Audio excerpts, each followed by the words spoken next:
Hello students, আজকে আমি শেখাবো যে 11 থেকে শুরু করে 99 পর্যন্ত যে কোনো সংখ্যার স্কোয়ার কিভাবে নির্ণয় করতে হবে। আমরা জানি যে 11 স্কোয়ার মানে কি, 11 গুণ 11 মানে 121। 12 স্কোয়ার কত, 12 গুণ 12 144। 13 স্কোয়ার কত, 13 গুণ 13 অর্থাৎ 169। 14 স্কোয়ার কত, 14 গুণ 14 196। 15 স্কোয়ার কত, 15 গুণ 15 অর্থাৎ 225। তাহলে এইভাবে আমরা গুণ করতে করতে একটা সময় আর গুণ করতে পারবো না, তখন আমাদের সরাসরি চলে যেতে হবে যে 10-এর স্কোয়ার কত, 100। যদি আমরা চলে যাই এই করতে করতে আমরা বড় সংখ্যাতে চলে যাই, যে 43-এর স্কোয়ার আমাদের বের করতে হবে কত, 43। তাহলে 43-এর স্কোয়ার যদি আমাদের বের করতে হয় তখন আমরা করবো কি, 43 গুণ 43। এভাবে গুণ করা যাবে না, তখন আমরা কি করবো, 43 গুণ 43 এভাবে গুণ করে আমরা বের করবো। তাহলে এই ঝামেলাগুলো আজ থেকে শেষ, এইগুলো আর চলবে না। আমরা যেগুলো শিখবো খুব সহজে 10 সেকেন্ডে আমরা যে কোনো সংখ্যা 1 থেকে শুরু করে 99 পর্যন্ত পূর্ণবর্গ সংখ্যা বের করব, অর্থাৎ স্কোয়ার বের করবো। তাহলে দেখা যাবে কি করে, যেমন আমি এখানে বলছি যে 12 স্কোয়ার। 12 স্কোয়ার আমরা খুব সহজ, আমরা সবাই জানি, কিন্তু এটা কিভাবে আসছে সেটা আমরা দেখবো। সেটা হলো কি, যে নিয়মটা হলো এই দুটা ডিজিট আছে, আমি দুই দিকে প্রথমে লিখলাম, দুটা ডিজিট দুদিকে। তাহলে প্রথমটা কি করতে হবে, ডান দিক থেকে স্কোয়ার, এই দিকে এটারও কি করতে হবে, স্কোয়ার করতে হবে, এটারও কি করতে হবে, স্কোয়ার। তাহলে স্কোয়ার হয়ে গেল।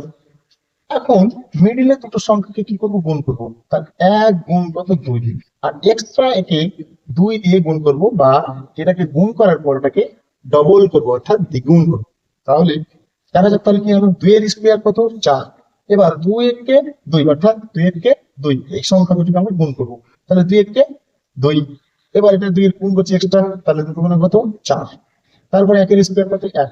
তার আসল কথাটা হলো কি, আমরা কি করলাম, ডান দিকে সংখ্যাটাকে কি করলাম, এটাকে স্কোয়ার করলাম, তারপরে এই দুটো কে গুণ করে ডবল করলাম বা 2 দিয়ে গুণ করলাম, তারপর লাস্টেরটাকে কি করলাম, আবার স্কোয়ার। তাহলে দুই মাথার সংখ্যা দুটোকে আমরা কি করবো, স্কোয়ার করবো। আর মিডিলের সংখ্যাটাকে গুণ করব, গুণ করার পর একে কি করব, ডবল করব অথবা 2 দিয়ে গুণ করবো। তাহলে এইভাবে খুব সহজেই আমরা যে কোনো সংখ্যার পূর্ণবর্গ বের করতে পারবো। কত, 11 থেকে শুরু করে 11 থেকে শুরু করে কত, সেটা হলো কি 99 পর্যন্ত। তাহলে বড় সংখ্যা করতে যাওয়া যাক। যেমন আমি এটা লিখলাম কত, 32। কত লিখলাম, 32। তাহলে 32-এর স্কোয়ার বের করতে হলে কি করতে হবে, এই প্রথমটার স্কোয়ার করবো। তাহলে 2-এর স্কোয়ার কত, 4।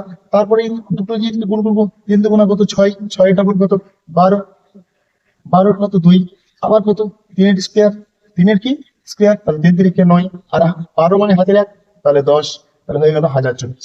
তাহলে এইভাবে আমরা যে কোনো সংখ্যা কি করতে পারবো, পূর্ণবর্গ সংখ্যা বের করতে পারবো বা স্কোয়ার বের করতে পারবো। যেমন আমি নিয়ে নিলাম কত, 43। তাহলে 43-এর স্কোয়ার কত হবে, 43-এর স্কোয়ার হবে কি, 3-এর স্কোয়ার। 3 3 কত, 9। এবার এই দুটোকে গুণ করবো, তাহলে 3 4 কত, 12। 12 ডবল কত, 24। 24-এর কত, 24-এর কত হবে, 4। মানে 3-এর স্কোয়ার কত, 3 3 9। এবার 3 4 কত, 12। 12 ডবল কত, 24। 24-এর কত, 4। এবং 4 4 কত, 16। 16 আর 2 কত, 18। তাহলে হয়ে গেল কি 1849। তাহলে এটা আবারও বলছি, নিয়মটাকে ভালো করে বলছি, লক্ষ্য করবে।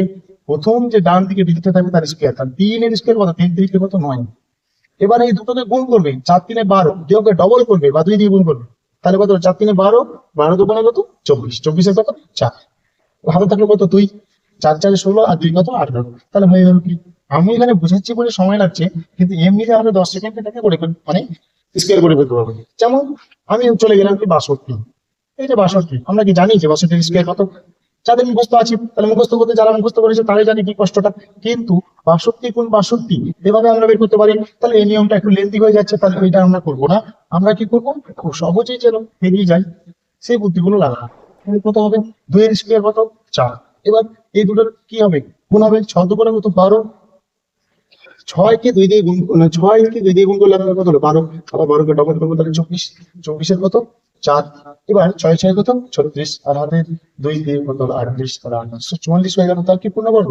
তাহলে এইভাবে এর থেকে আর বড়, আমি বলেছি 99 পর্যন্ত হবে, কত পর্যন্ত, 99 পর্যন্ত। তাহলে আমি আরেকটা সংখ্যা চলে গেলাম কত, 83। তাহলে কত হবে, 3 3 কে 9, এটার স্কোয়ার। তারপরে এই দুটোকে গুণ, তাহলে 3 8 24, 24 ডবল কত 48, 48 কত 8, হাতে থাকলে 4, 8 8 64, আর 4 কত 68, তাহলে এটা হয়ে গেল তার কি পূর্ণবর্গ। তাহলে একইভাবে আমরা 11 থেকে শুরু করে 99 পর্যন্ত এই ট্রিকের সাহায্যে যে কোন সংখ্যার পূর্ণবর্গ স্কোয়ার বের করতে পারবো। যেমন আমি বলি কি 92, 92 এর স্কোয়ার কি করে বের করবো, 2 এর স্কোয়ার কত 4, এবার 2 নং কত 18, 18 কে ডবল করবো, তাহলে 18 ডবল কত হবে 36, 36 এর কত 6, এবার 9 9 কত 81, আর হাতে 3 কত 84। তাহলে এইভাবে আমরা খুব সহজেই পূর্ণবর্গ সংখ্যা, মানে যে কোনো সংখ্যার বর্গ অর্থাৎ পূর্ণবর্গ আমরা বের করতে পারবো। তাহলে নিয়মটা আবার আমি ভালো করে বলছি, যে এটা দিয়ে কি শেষ। তাহলে নিয়মটা হলো কি, আর কিছু নয়, a প্লাস বি তার হোল স্কোয়ার। তাহলে এটাকে আমরা উল্টো ভাবে লিখছি, B square plus A B into কত 2 প্লাস কত এ স্কোয়ার। অর্থাৎ এই যে আমি যদি এখানে 12 লিখি, তাহলে 12 হলো কি, এই যে বি স্কোয়ার মানে কি 2, বিটা কি 2, তাহলে 2 এর স্কোয়ার কত 4।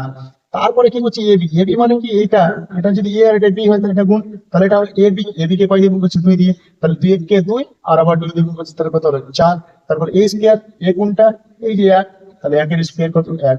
তাহলে এইভাবে উল্টো দিকে সূত্র প্রয়োগ করবো, এ প্লাস বি পূর্ণবর্গের যে সূত্রটা আছে সূত্রটি, অর্থাৎ এ প্লাস বি তার হোল স্কোয়ার। সূত্রটা কোন দিক থেকে লিখে আসতে হবে, ডান দিক থেকে, B square plus A B কত A B into 2 A square. তাহলে এইভাবে আমরা খুব সহজেই 11 থেকে শুরু করে 99 পর্যন্ত যে কোনো সংখ্যার পূর্ণবর্গ বা স্কোয়ার বের করতে পারবো। আশা করি সবাই ট্রিকটা বুঝতে পেরেছে। যদি কারো কোনো ডাউট থাকে এই ট্রিকের উপরে, সবাই কমেন্ট করবে, বলবে, আমি ডিটেলসে বোঝানোর আবার চেষ্টা করব। আশা করি সবাই বুঝতে পেরেছে। এবং এই ভিডিওটা বন্ধুদেরকে সবাইকে আমি শেয়ার করতে বলবো, যাতে করে তাদের আর এক্সট্রা পরিশ্রম করতে না হয় স্কোয়ার করার জন্য। ধন্যবাদ।